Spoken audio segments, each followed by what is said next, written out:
سلام و عرض ادب خدمت همگی عزیزان. امیدوارم که حال دلتون خوب باشه. به مینی دوره آموزش رایگان دفاع فرانسه خوش اومدید. داخل این دوره قراره که بهتون یاد بدم چجوری جلوی دفاع فرانسه بازی کنید و چجوری خودتون دفاع فرانسه رو بازی کنید. قبل از اینکه دوره رو شروع کنم، اگر دارید این دوره رو میبینید حتما پیج ایزدی چس رو در اینستاگرام دنبال کنید تا دیگر دوره ها رو هم ببینید. ما دوره های دیگه هم داشتیم مثل روی لوپز، مثل واریانت های کاروکان، مثل دفاع سیسیلی. همه اینا رو داشتیم. همه اینا به صورت رایگان داخل کانال تلگراممون هست و حتما پیج اینستاگرام ما رو دنبال کنید تا از آموزش رایگان بعدی جا نمونید. بریم با هم ببینیم که اصلا دفاع فرانسه چیه. شروع دفاع فرانسه با E4 و بعدش سیاه با E6 پاسخ میده. ببین میگن دفاع فرانسه. چه کسایی جذب دفاع فرانسه میشن؟ ببینید معمولا مربیای شطرنج به ناموزها با سیاه دفاع فرانسه یاد میدن. خیلی هاشون. داخل ایران معمولا اینطوریه ها. داخل دنیا اینطوری نیست. ولی داخل ایران خیلی از ناموزها وقتی میخوان شطرنج شروع کنن دفاع فرانسه یاد میگیرن. به خاطر اینکه خود جنبه بسته داره و ساختار پیاده‌ای بسته داخلش خیلی میشه گفت راجبش صحبت کرد و بازیکن از همون اول با ساختار پیاده بسته آشنا میشه و چجوری به زنجیر پیاده حمله کنه، به پایه پیاده چجوری حمله کنه، به نوک پایه پیاده چجوری حمله کنه و این خود جنبه آموزشی زیادی داره. و معمولا بازیکن‌های جذب دفاع فرانسه میشن که از وضعیت‌های بسته خوششون میاد، دلشون بازی‌های بسته میخواد. البته من خودم جز اون بازیکن‌ها نیستم و وضع بسته رو اصلا دوست ندارم، ولی بازیکنایی هستن تو لول بالایی هم هستن. آیا دفاع فرانسه خوبه با سیاه بازی کنیم؟ من میذارم به عهده خودتون. آخر این دوره خودتون تصمیم بگیرید آیا خوبه یا بد. ما در شروع بازی نمیتونیم کسی رو مجبور کنیم که چیزی بازی کنه. معمولا شروع بازی با سلیقه خیلی انتخاب میشه. و بریم با هم ببینیم اصلا دفاع فرانسه چیه و چجوری میشه بازی کرد. E4 E6 بهترین جواب در برابر E6 D4. D5 من خودم به شخص واریانت اسب 3 رو خیلی میپسندم. چرا اسب 3 رو میپسندم؟ چون اسب 3 به نظر من کامل ترین جواب جلوی دفاع فرانسه و آزار دهنده ترین جواب در برابر دفاع فرانسه است. تو این 16 سالی که دارم شطرنج بازی میکنم کلی دورامو زدم و چرخیدم و واریانت های مختلفی مثل اسب 2 رو تست کردم، مثل ای در D5 رو تست کردم، مثل E5 رو تست کردم، اما در آخر به این نتیجه رسیدم که از 3 بهترینه، کامل ترینه. یه علتی داره استاد بزرگ‌ها همه بازی میکنن دیگه و اون علت رو حالا من در مرور زمان کشفش کردم که آقا از 3 سیاه در بیشترین حالت تحت فشار بودن قرار میگیره.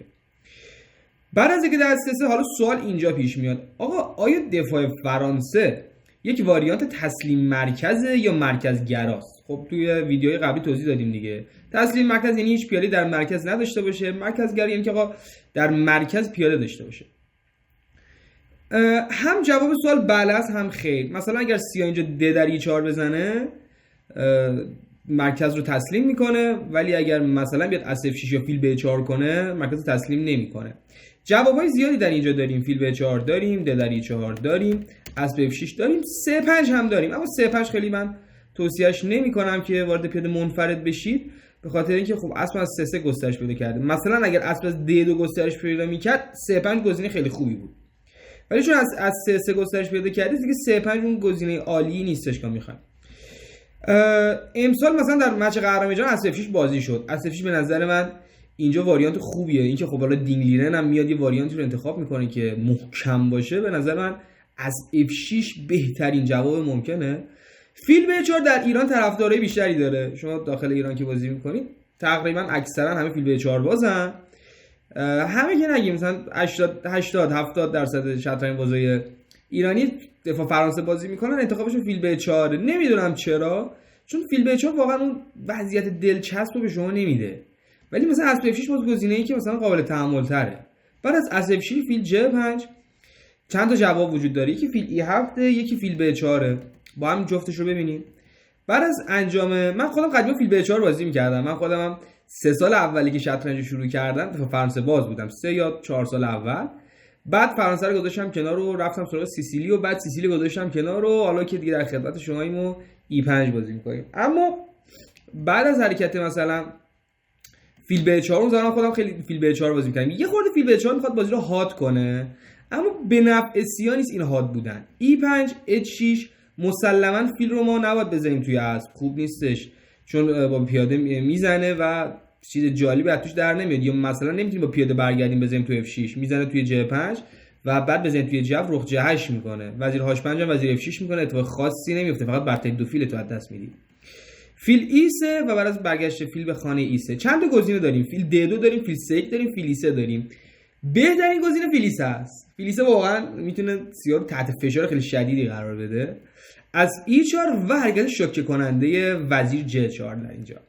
اسب سه رو میشه زد؟ فکر نکنم بشه مفت گرفتش.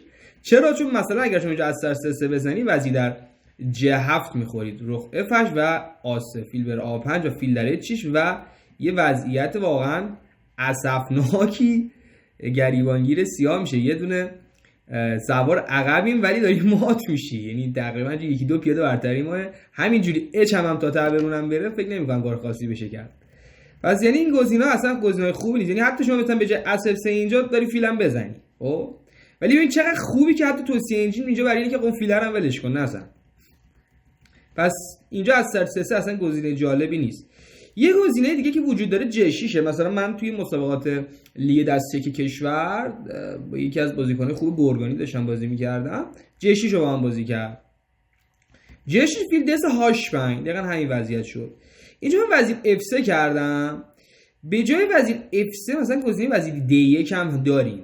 جالبه وزیر D1ش از سر 3 وزیر D2، خب اونم گزینه بامزه‌ایه. الان اینجا از سر 3 بزنه فیل D2 و دوباره با خوب اسب رو پس میگیریم، سوار رو پس میگیریم و هیچ مشکلی نداریم. و وضعیتی که میخوام هاشار کنم اسب بذارم H3 ببرم F4 یا بذارم J5 خیلی ضعف خانه‌های سیاه رو اذیت میکنه توی ادامه بازی. پس این گزینه خوبی برام. پس این گزینه رو یادتون باشه، فیل B4 رو همه رو برگردید فیل Z E3. گزینه دیگه در صفحه که وجود داره فیل E7. فیل E7 گزینه منطقی تریه و به نظر من مثلا این واریانت دفاع فرانسه رو میشه روش یکم فکر کرد. E5 اسب D7. ببینید ما در این مرکز نمیتونیم بگیم مرکزیه که سیاه تسلیمش کرده، اما مرکزیه که سفید توش پیشرفت داشته، یعنی یکی از پیاده‌اش از مرز عبور کرده. یه سری ها حالا در شطرنج به اسم مرکز پیشرفته اسمش رو میگن، چون چند بار من شنیدم که این اسم مرکز پیشرفته گفتن. مرکزیه که یه پیاده از مرز عبور کرده و فضای خوبی سفید داره. خب فضای خوبی داره، مهرهای بهتری داره، ولی خب چون پیاداش خیلی اومدن جلو، هر چقدر ما به سمت آخر بازی بری سیاه کمی بهتر میشه. یادتون باشه کلا نگاه فرانسه باز جماعت رو اند گیم، یعنی آقا شما بیای تو شروع بازی کار خاصی نتونی کنی، آروم آروم بریم تو آخر بازی، چون پیادات زیاد اومده جلو آروم آروم شروع میکنن فشار آوردن، پیادا رو دونه دونه ازت میگیرن. H4 با حرکت علامت تحسین نگیم ولی حرکت خوبیه. گرفتن فیل J5 خوبه؟ نه. میزنم وزیر در J5 از H3 وزیر E7 وزیر J4 J6 از J5 F5 میزنم اون پاسان زدی وزیر H4. ببین اون یه پیاده که جلویی اینجا واقعا به دردت نمیخوره، یعنی اینجا اون پیاده نه تنها به درد نمیخوره، سر ستون H واقعا آزار پیدا خواهی کرد. و من الان قلعه میخوام برم رو فیل D3 خیلی درد سر اون پیاده، یعنی گرفتنش میتونی پیاده رو بگیری و مثلا در کوتاه مدت خاصی برات نمیفته ولی در بلند مدت آزار پیدا خواهی کرد. پس فیل در J5 توصیه نمیشه. چی توصیه میشه؟ H6 فیل در E7 وزیر در E7 وزیر J4. چند تا گزینه اینجاست، قلعه و J6 گزینه خوبی نیست به خاطر که ما H5 میکنیم J5 قلعه بزرگ A6 F4 و عملا اینجا سیاه به مشکل برخواهد خورد. قلعه گزینه خوبیه، من قلعه رو میپسندم. قلعه F4 C5 از F3 از C6 قلعه و یه همچین واریانتی میشه. چند تا دیدگاه داری، میتونی بزنی تو D4 زدن وزیر C5 کنی، مثلا یه دیدگاه دیگه داریم مثلا A6 B5 کنی B4 کنی، من خب وزیر H3 J4 F5 میکنم و میشه همچین واریانتی. خب برویم سراغ گزینه‌های دیگه. حتی یه گزینه دیگه هم که روی میز بود من یادم رفت بهتون بگم، بذارید برگردم عقب.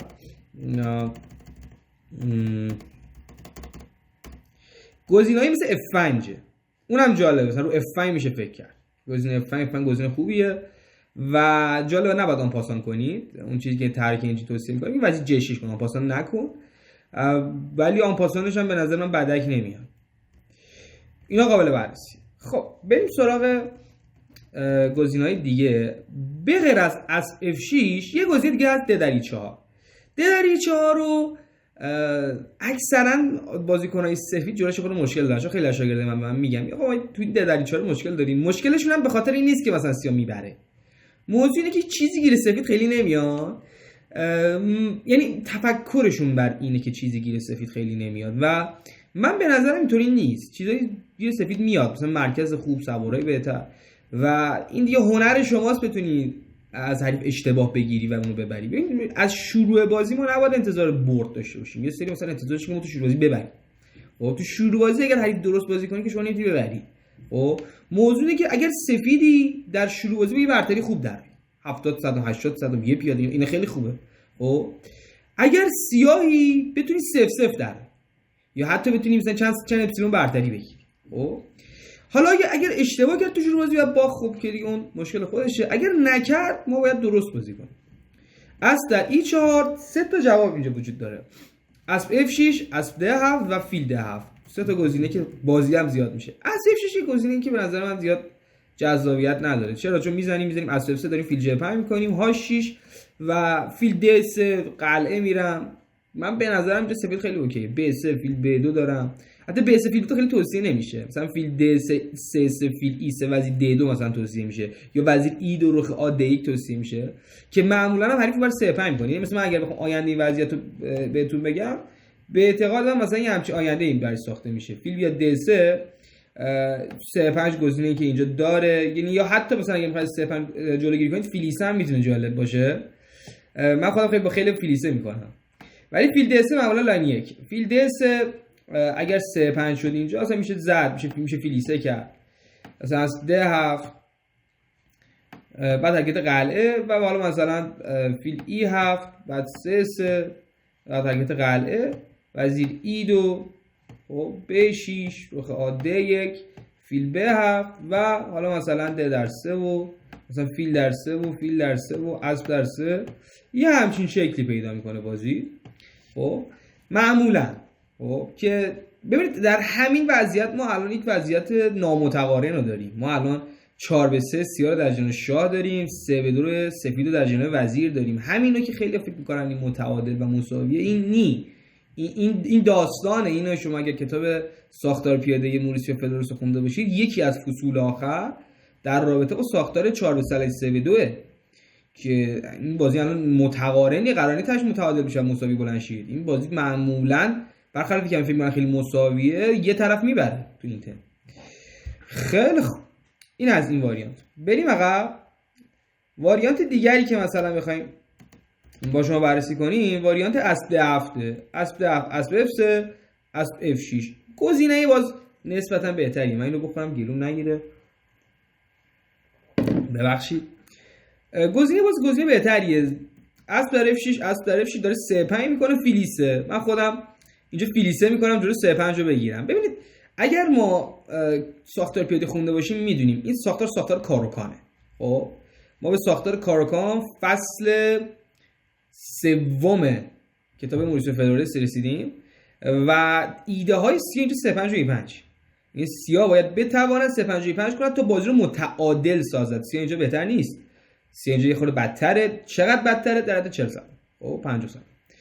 آیا بازنده است؟ نه، بازیه، یک ساختاره. خب اگر بتونید جلو C5 و E5 رو بگیرید خوبه.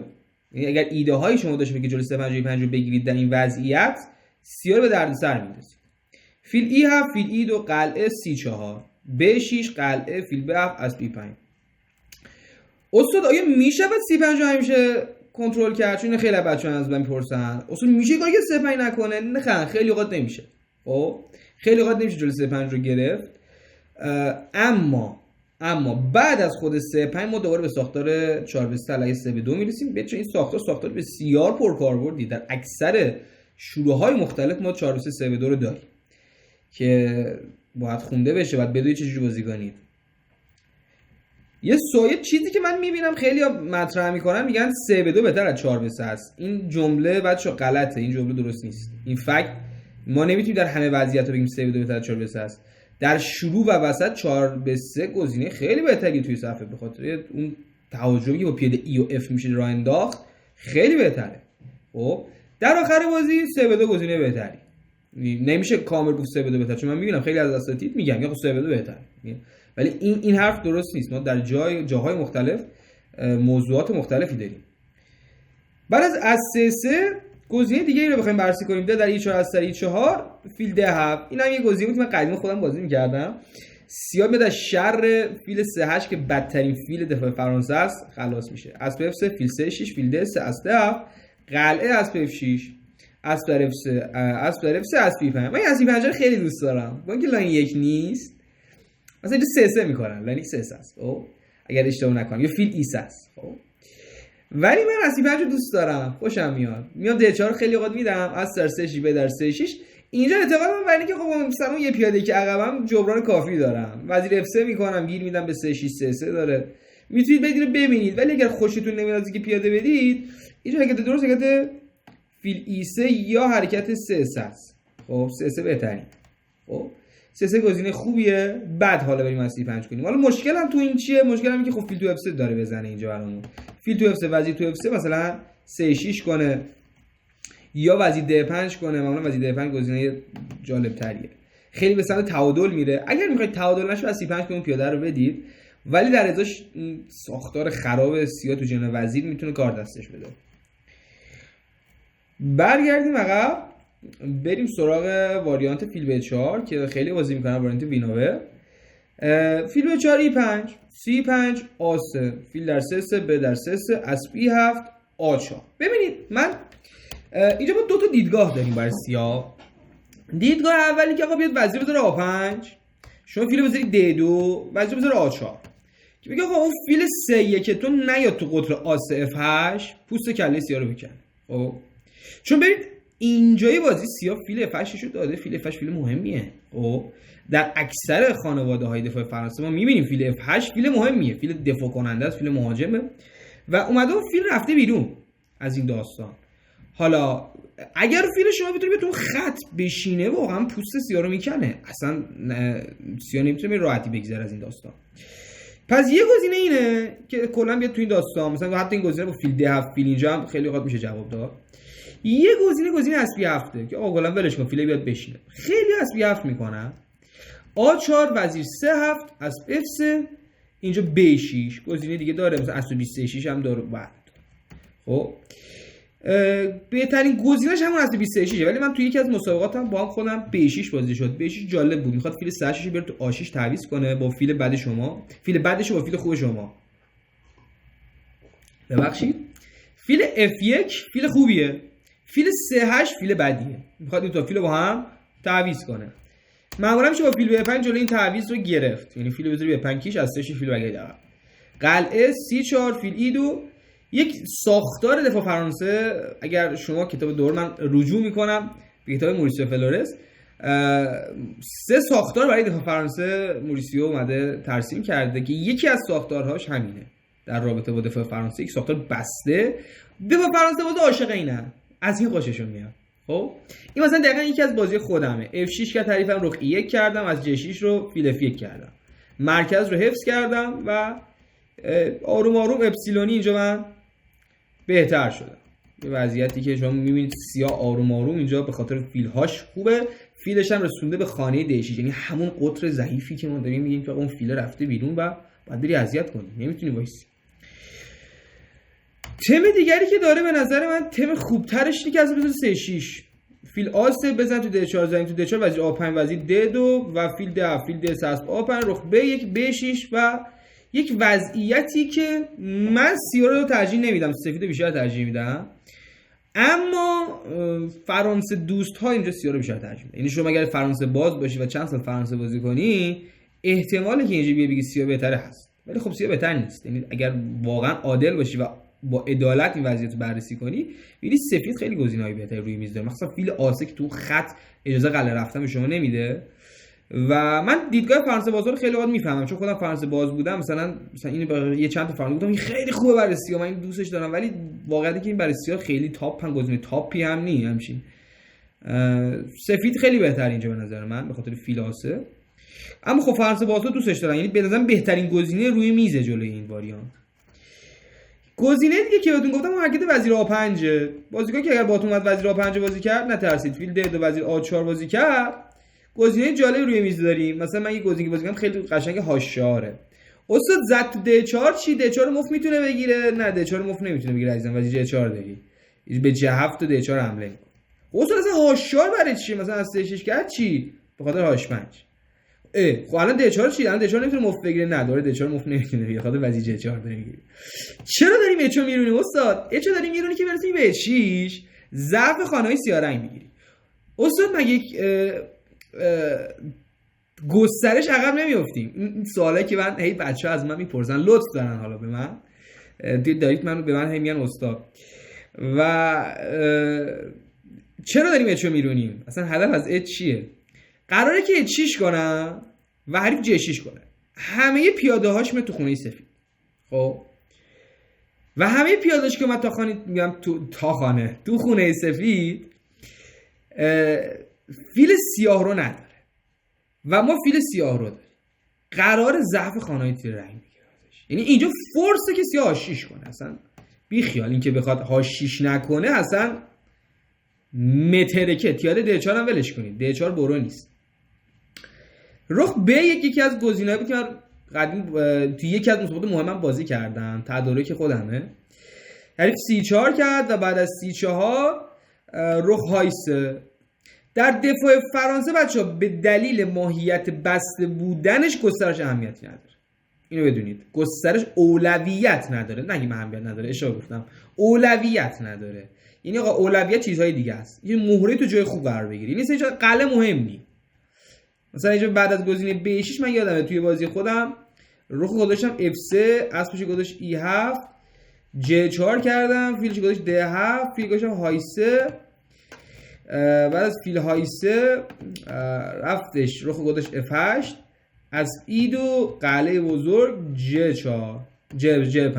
خب یه وضعیت خیلی خوبی گیره سفید اومده، مهرا همه در جای خوبی هستن، شاید هم نیاز به قلعه رفتن نداره. خب وقتی ماهیت بسته بودن پوزیشن، این مرکز بسته است، اصلا شاه رو بذار تو d2. یعنی همین کار من تو ادامه فکر کنم کردم که زدم رخ گذاشتم شاه d2 کردم همینجا با انتقال وزیر به j1 و شاه که اومد تو d2 قشنگ اومد هم دفاع کرد هم در مرکز صفحه در جای امن. مفهوم قلعه رفتن یعنی رفتن شاه به جای ایمن و الان هم خب شاه تو d2 در جای ایمن. اون بازی رو بردم، یه بازی خیلی جذابی بود توی اون مسابقه دانشجویان کشور بود و خیلی بهم چسبید. یه تدارک خیلی قشنگی رو خرجش کردم. الان به همتون گفتم میتونید برید از همین استفاده کنید تو مسابقاتتون و بزنید و پوست کله کسی که فرانسه بازه بکنید. البته برای خودم در زیاد خریدم چون همین رو میرن برام فردا تدارک میکنن با سیاه به خودم میزنن، یعنی میرن واریانتاشو در میارن و لاین یکاشو پیدا میکنن و سورپرایز هم میکنن خودمو. اما اشکال نداره، این رشد شطرنج در کشور اولویتش خیلی بیشتر از اینه که آدم به این فکر کنه که یه دونه بازی خودمون میریم میبازیم، ولی رشد کنه شطرنج کشور و این برای من خیلی اهمیتش بیشتره. امیدوارم که از این مینی دوره استفاده کرده باشید، لذت برده باشید. مینی دوره دیگه‌مون رو حتما ببینید، پیج اینستاگراممون رو حتما فالو کنید. این مینی دوره رو برای هر کسی دلتون خواست بفرستید. اگر خودتون خواستید اصلا تدریس کنید اشکال نداره، بکنید، هیچ ایرادی نداره و من نظر من هیچ مشکلی نیستش. امیدوارم که لذت برده باشید. خدا نگهدارتون.